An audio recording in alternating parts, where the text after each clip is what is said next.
Arbitre de ce combat, le Britannique John Coyle. Juge, messieurs, Antonio Requena, Venezuela. Amadeo, Contimanza, Italie. Fernando, Viso, Venezuela. Superviseur pour l'IBF, Yamata Knight. Pour la WBC, Hector Rodriguez. Ocasio, Evander Holyfield. So the stage is set now as Holyfield prepares to defend 2/3 of the World Championship in this weight class. Official representatives on hand from both the International Boxing Federation, that is the lady right there, Hiawatha Knight, and the WBA, also with a representative on the scene.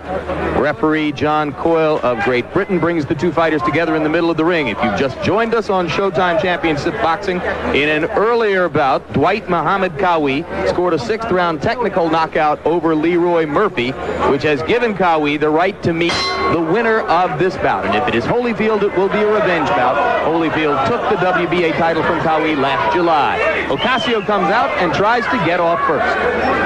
Well, he's certainly fighting totally different right off the bat. I mean, he has trained 3 months. He's come in to lay it out in the first round. It's exactly what Holyfield would like.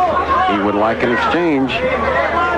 Holyfield is not a defensive fighter. He will take some punishment, but watch for the ability to finish combinations and indeed sometimes the opponent with either hand. In defense of Ocasio, if he needs one, the fight with Qawi was taken after a year layoff, and he really did look flabby and sloppy in that fight. He's had 3 months of hard training now with Gregorio Benitez, Wilfredo Benitez's father, and he certainly looks much sharper. I mean, even his body looks much sharper today.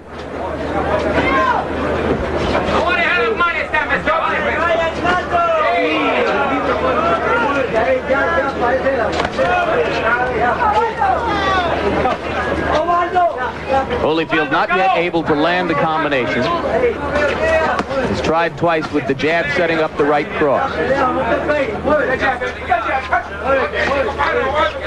Benitez keeping up a running commentary, telling him to move, move, move. As soon as Ocasio gets still, Benitez starts hollering, move, move, move.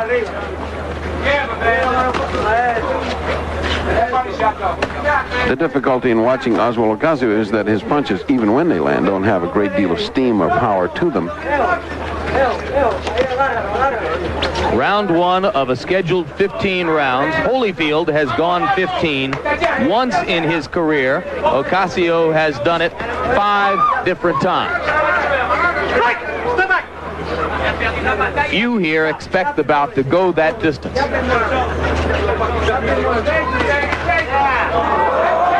Chopping right hand by Holyfield, and Ocasio leaned back on the rope to get a better look. A little bit of the amateur in Holyfield, and I think he's getting already a little frustrated. It's only the first round. But already we have seen a great variety of ways to hold and grab and tie up a fighter. Ocasio's a master at doing that. Good tactic.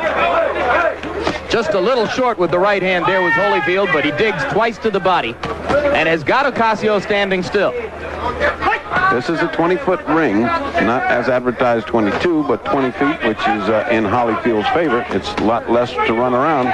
The ropes are rather loose, as you saw. Ocasio leaned back into him, and they bent a great deal backwards, which is in Holyfield's favor again. Ocasio might like the 30-foot ring. You can probably hear the running commentary recommending the uppercut as a stratagem. Yes, because as Ocasio leans down, you just saw him lean down twice. He's wide open for an uppercut. And Holyfield has just got to begin to control him with a jab and start taking over the fight, the tempo. Holyfield hooking to the body. He's much stronger than Ocasio. Punch is stronger than Ocasio. He just doesn't have the experience to know how to get away from a grasping, grabbing fighter. There, that's a perfect example of that. Which, by the way, is a perfectly legitimate boxing tactic. You don't have to fight every minute of every round if you're smart enough to hit somebody and hold them and get away with it, as he just did again. That's what a youngster like Holyfield, even though he's the champion, has to learn how to control.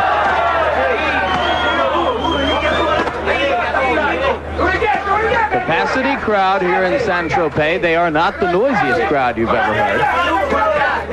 The French tend to treat boxing as much a romantic art as a vicious blood sport.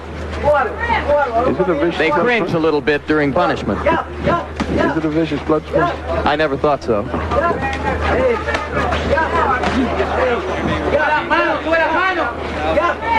Holyfield doing much better, stepping up the action. He had top rope, goes way back. He just doesn't get the support that he thinks he's getting when he leans back. Because Ocasio, he leans too far back.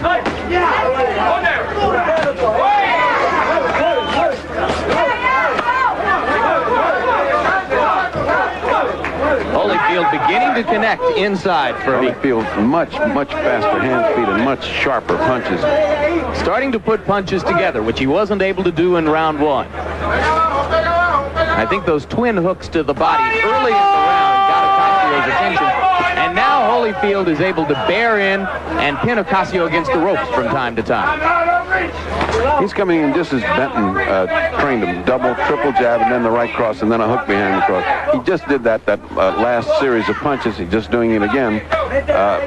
The 2 or 3 jabs gets the other man on the defensive, not looking for the right hand. Comes the right hand, he thinks it's over with, and comes a left hook after that. So the perfect combination. And you can certainly see why lovers of hard punching love Holyfield. He delivers each blow with a purpose. And it's also why the Holyfield-Dwight Cowie fight was such an attractive fight and so hard to judge, and why it's going to be so good coming up. Solid right hand against the ropes by Evander Holyfield. Ocasio slinging him away and then backing up again. As long as Ocasio backs straight up like this and leans against the ropes, Ferdy, he's going to take a pounding. Charlie Holyfield doesn't forgive him any moment. I mean, he makes a mistake, Holyfield's there to make him pay. He's an active fighter. Much better second round. 5 days, and I have enjoyed it almost as much as Holyfield is enjoying chasing Ocasio. I thought you were talking to Leroy Murphy in the hotel lobby. I was talking to Leroy's shirt, actually. Round 3 of a scheduled 15. Bout began to turn in Holyfield's favor in round 2.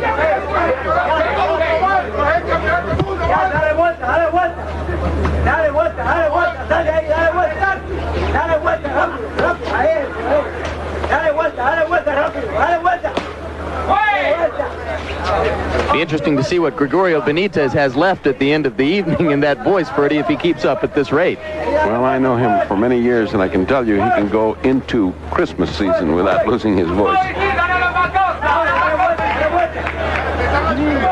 By the way, speaking of great fighters, his son, Wilfredo Benitez, was certainly a great fighter, maybe one of the youngest, if not the youngest man ever to win a title.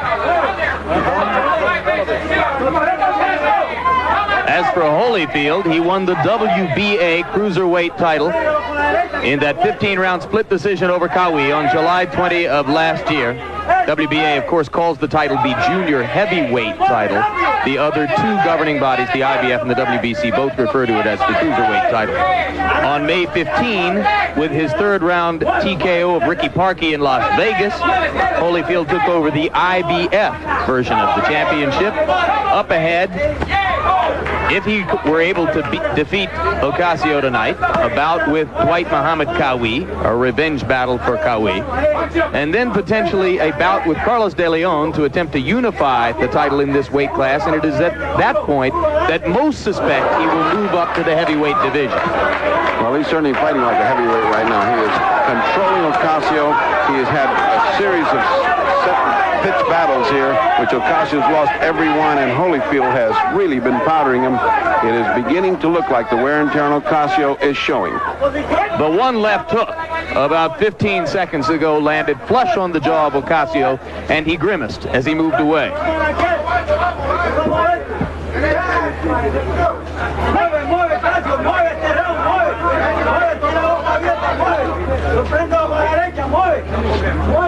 Ocasio continues.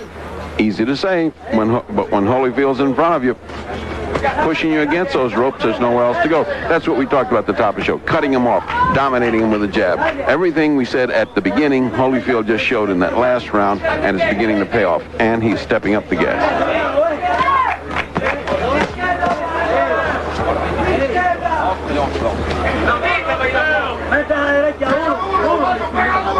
Holyfield using the jab now more in round 4. As Ocasio slows down, the jab is more effective in controlling him. As it's more effective, the right hand comes in better, and all of it to the detriment of Ossie Ocasio. Ocasio countered for a moment with a right. Holyfield digs back to the body.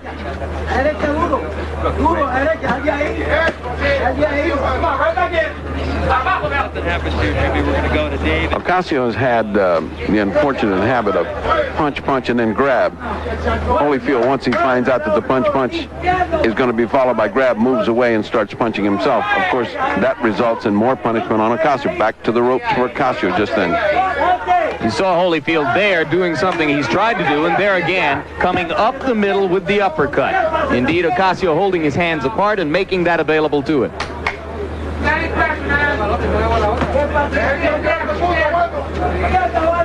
You can almost see Holyfield turning on the heat a little bit at a time each round. It just gets a little bit more intensive.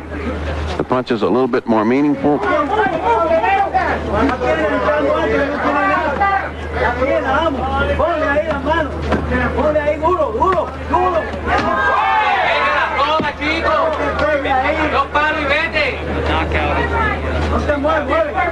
Again and again, his corner exhorting him, don't get on the ropes, don't get stuck on the ropes, punch and move.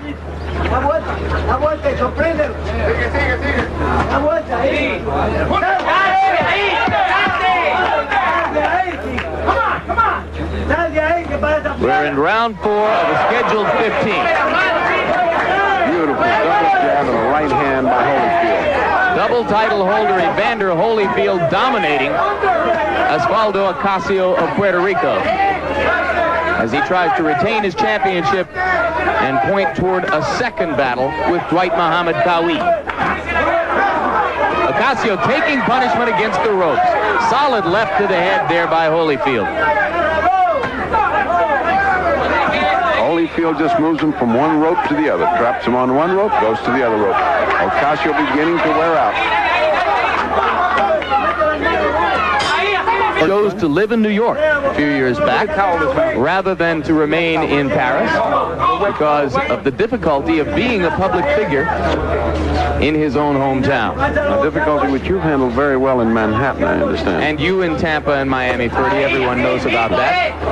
Don't leave out Mobile, Alabama. It was very big there for him. Round 5 of a scheduled 15 now as Holyfield tries to press the attack once more.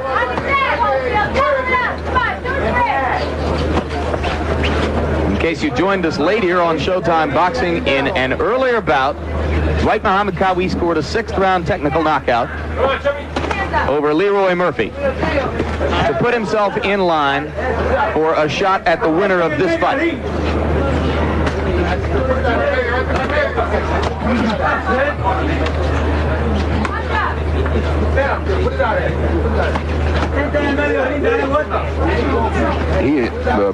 Ocasio is behind, obviously 39 to 36. He's been losing the second, third, and fourth, but I feel that the quality of the fight is much superior to what we saw with Dwight Qawi. I mean, I just didn't, with Qawi, he just looked like he had nothing. At least here, he's trying hard, he's fighting back, he's getting outclassed by Holyfield, but you sense a desire on his part to fight, whereas I didn't see that at all with Dwight, and that's what sort of infuriated me in a title fight, to have a guy just openly run. He's not doing that here. He's trying to fight. He's just getting outclassed. Well, if he has a desire to fight, Ferdy, you have to assume that he has some outside idea of winning. What strategy could he be employing here? Is he hoping that Holyfield will punch himself out?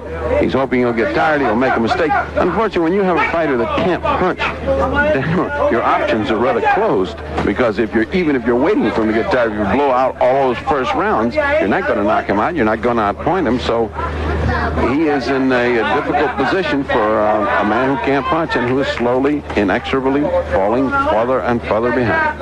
Ocasio has a record of 21 wins, 3 losses, and a draw, only 11 knockouts. And when a fighter at this level has knockouts in fewer than half of his bouts, then that is a fair indication that he can't punch, because obviously many of the early opponents in the career are of lesser stature. That's exactly the point. All his knockouts came out early when he was fighting just opposition to get him training fights, and then when he got up into the real divisions, he got hammered by Holmes in 7, got knocked out by Dokes in 1. Short right hand inside stunned Ocasio, who stopped movement for a moment, and Holyfield was able to press in and land a couple of more. Ocasio now flinching and merely trying to defend himself. Under Holyfield in the black trunks and Osvaldo Ocasio in the red begins. Holyfield defending his WBA junior heavyweight IBF cruiserweight crown in the 190-pound weight class. Very frisky on the part of Evander Holyfield. He's bouncing up and down now like if he was just having a wonderful time here. This bouncing up and down does him little good, though, doesn't it, Ferdy? He'd be better off to settle down on his feet. It doesn't do him any good, but when you're feeling frisky and everything's going your way, you're a little coltish. Oh, what he did was allow Ocasio to land his first solid blow of the fight, a right hand. And the crowd responded, because up to now it's just a one-way walk away. Might have been a bad idea for Ocasio. Evander is back down on his feet now. It was a bad idea. Obviously, if you're going to bounce around with a guy who can bounce around as good as Ocasio, that's his territory, not yours. Holyfield pressing forward, starting to use the jab again now. Follows with the right. Every round, Ocasio goes to the same spot on each corner and lays there and gets pummeled. Keeps that up, he's going to have to start paying rent on that top rope over there, directly across from him. I mean, he just keeps laying there and getting killed. Come on, get up, get up! Now wait! Get that jab and get up! One of the things that strikes you when you come to Saint-Tropez in the south of France is the orderliness of the crowd and the quiet of the crowd.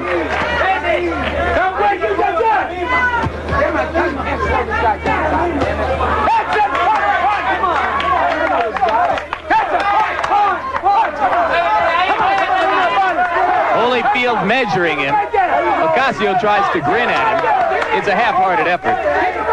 That's better when he punches back.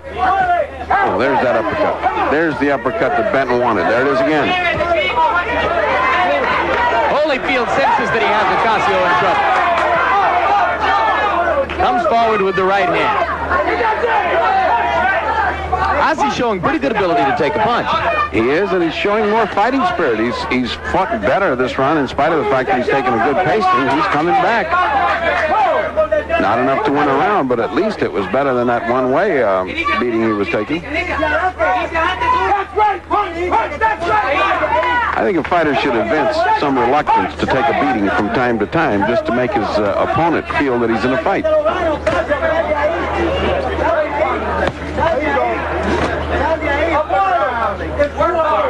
Interesting that although Ocasio is 8 years older, Holyfield is much more experienced in the ring. He had 170 friction after being out for several months as the result of injuries suffered in an automobile accident. It's nice to see Ace back in the Nouveau corner.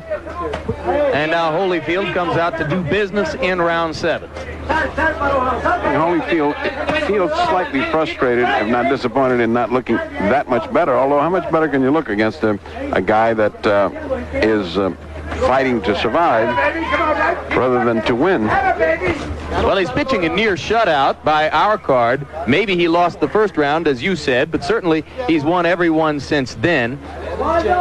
Interesting that people speculate he may meet Tyson down the road. This is just the kind of frustration that Mike Tyson has had to learn how to deal with in bouts against opponents who fight defensively and simply won't allow him to knock them out. I think Tyson's trouble is mainly of size and defense. When little guys try to be defensive like that, he eats them up. But when these huge, tall heavyweights like Pinkman Thomas and Mitch Green. Mitch Green was an awful fight in the Garden. Bone Crusher Smith. Bone Crusher Smith. Quick Tillis. All of them just grabbed The last 10 rounds of the Tucker fight. Smothered him like an octopus, and he just couldn't And as much as Kevin Rooney will yell punch out of the clinches, it's a lot easier said than done.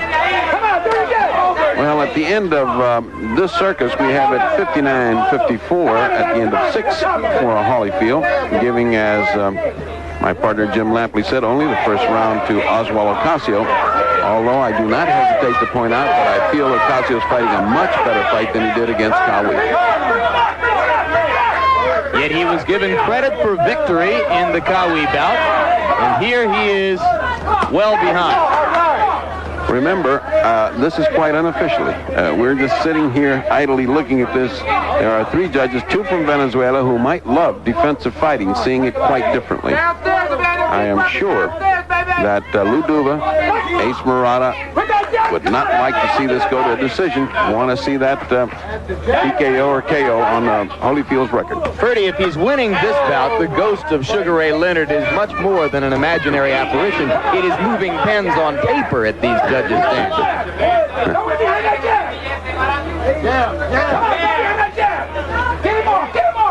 7th round of a scheduled 15 in Saint-Tropez on La Côte d'Azur. Pieces of tape, little flick of tape coming off a Holyfield's glove, which will result ultimately in having to put some more tape on it, or else stopping the bout for Nouveau to do that.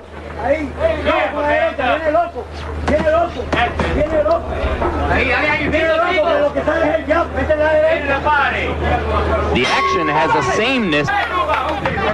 It's the heat. 1,000,000 degrees, as I described it, with 1,000% humidity. Now we're down to about 990,000 degrees. Now, I would like to just play devil's advocate for a moment. That last round, which you and I so glibly gave 10-9, there could have been, with the ghost of Sugar Ray Leonard hovering over the 2 Venezuelan judges, a dim, remote possibility that in some way, somehow, they saw that as a defensive masterpiece on the part of Ocasio, in that he didn't get pummeled as much as he did the other rounds, and may have given it to him. You see what I'm saying?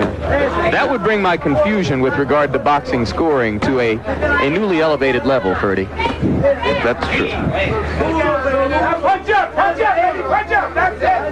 One wonders, but of course anything's possible. One wonders, as we spoke earlier this morning, if scores were announced between rounds, as we tried to do in NBC for a year, if the boxers would fight any differently. Would Ocasio fight any differently if he knew that Lampley had him behind by such a huge score? My guess, Ferdy, just as a layman with less exposure to the sport than an expert like yourself, is that it wouldn't make much difference. My personal belief is that 99% of the time a boxer gives you what he's got in the ring, and will do so regardless of whether he's ahead or behind. Often, they don't seem to hear what they are told in their corners. That's exactly how it proved to be in our experimentation on NBC. When asked after the fight, the boxer always said, I didn't hear him, I don't know what I was doing. All I did was I had to fight this guy in front of him. So you're exactly correct. The boxers apparently don't care. They just want to fight what's happening, and they want to take care of what's happening in front of them. In this case, it's Holyfield now beginning to step up the pursuit of Ossie Ocasio, who is beginning to get a little speed in his retreat. Does that mean, Ferdy the Fight Doctor, that you favor progressive scoring announced at the end of each round and made public? No, I don't. We did it every which way, and I want to tell you, it didn't add anything, it didn't take anything away, it didn't change anything, and I felt that I liked it the way it is right now. I'm maybe in a minority, but I like it the way it is right now. You see anything different happening in this fight as opposed to what's gone down for the last 6 rounds prior to this? No, it's the same Holyfield in the attack. Ocasio trying to skip and use his superior boxing defensive skills, but no offense to gain points. You think any doubts will arise with regard to Holyfield if he's forced to settle for a decision and is unable to get Ocasio out of there? No, I don't, because I think he's a young man facing a difficult opponent. After all, Ocasio's only been knocked out twice, once both by heavyweights, both by the champion. Larry White is waiting for it. Should be the Vanna White and Dave Dial show. And in the background, you hear the pleasantries being exchanged at the end of that interview, which was indeed a beautiful thing. Well, it's been 3 years since Evander Holyfield graduated from amateur boxing along with his Olympic classmates of 1984, Mark Breland, Pernell Whitaker, Frank Tate, Meldrick Taylor, Henry Tillman, Tyrell Biggs, and several others. He was the first in the group to win a world championship, despite not having won a gold medal at Los Angeles, where he was disqualified after the semifinal bout with New Zealand's Kevin Barry for punching on the break. Most of you will remember, if you saw it, Barry going down from a punch that Holyfield threw just as the referee called for a break. He was awarded a bronze medal, and the Yugoslavian fighter who won the gold pulled Evander up onto the stand with him. Early in his professional career, he demonstrated tremendous potential, went on to fulfill it by winning that title against Cowie last summer. And of course, as we mentioned earlier, Ferdy, the speculation is that much better and indeed bigger in terms of weight class, things are on the horizon for Evander Holyfield. As often happens when you see just a whole team of guys win the gold medal, the most unlikely one, I'm not saying that Holyfield is certainly not in talent unlikely, but the others got the publicity, they got the magazine covers, they got the big contracts. Holyfield just came out of nowhere. I think he is, if you look at him, in comparison with the rest of the group, he is far ahead of them. He's developed better than and faster than Breland, and better and faster than Pernell Whitaker and Meldrick Taylor, although those three youngsters are well on the way to being in the top ranks of boxing. Breland, of course, already being a champion. But they haven't had the sparkle, the hit, the charisma, the sizzle that Holyfield has. Of course, that has to do with the weight and has to do with the prospect of fighting Tyson down the road. I mean, what's in store for Breland? I mean, you can't name opponents that are wonderful for him to take on. The Breland camp complains that they have been unable to lure Lloyd Hunnigan into a welterweight unification battle. Breland, of course, will face off against Marlon Starling in defense of his WBA World Welterweight Championship next weekend in Columbia, South Carolina. And if he can win that bout, then he will defend the title here on Showtime in the fall. Come on, that's right, that's okay. That's right, come on, baby. Come on, baby, that's right, come on. Benitez is saying to him, put your right hand in there, he'll fall, meaning Holyfield will fall. In the meantime, Ocasio looked over disbelieving agony, like saying, are you kidding? Good left hand right there by Holyfield, who was able to bring it over the top. For it so far, Purdy. 89-82, Holyfield ahead.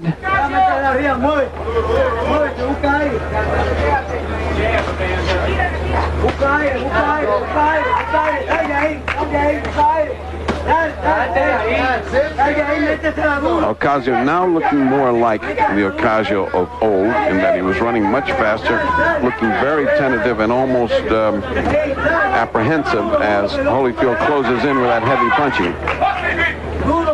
If you have not found spine-tingling excitement in this bout, let us say that there's something about Ossie Ocasio which tends to eliminate, to a certain degree, the chance of that happening in a bout at this level.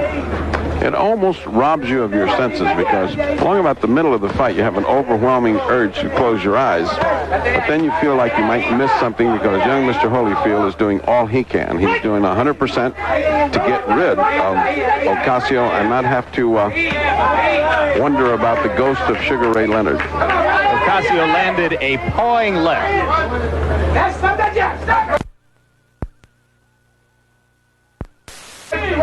Closest thing he's mounted to an assault in recent rounds. Holyfield has not been as sharp for the past 2 rounds. Perhaps he is indeed beginning to tire. Or get frustrated. I mean, it's very difficult to keep up that high speed when the other guy's just running, grabbing, pawing. In order to fight, you have to have 2 people. It's like playing a tennis game where guys just lobbing the ball back quietly. No matter what you do, he lobs it back. I mean, pretty soon you're getting, your interest wanes. Should we replay some of the color shots of Saint-Tropez? I'd like Styles talking to his 2 relatives on the bench there, having a drink. I've never seen him so relaxed. More relaxed than we've ever seen him. Como-esque, I'd call it. Oh, good right hand, good left hook. Best punches of the fight. Solid right hand. Evander trying to finish. first genuine trouble that Ocasio's in, too. Punches by Holyfield.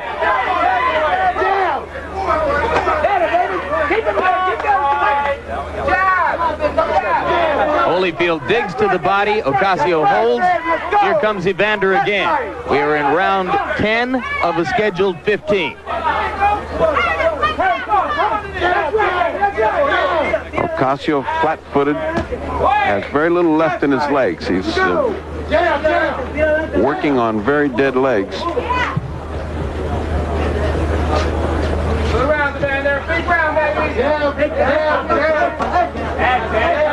Nouveau yelling, it's the nature of boxing. You build your career on fading fighters.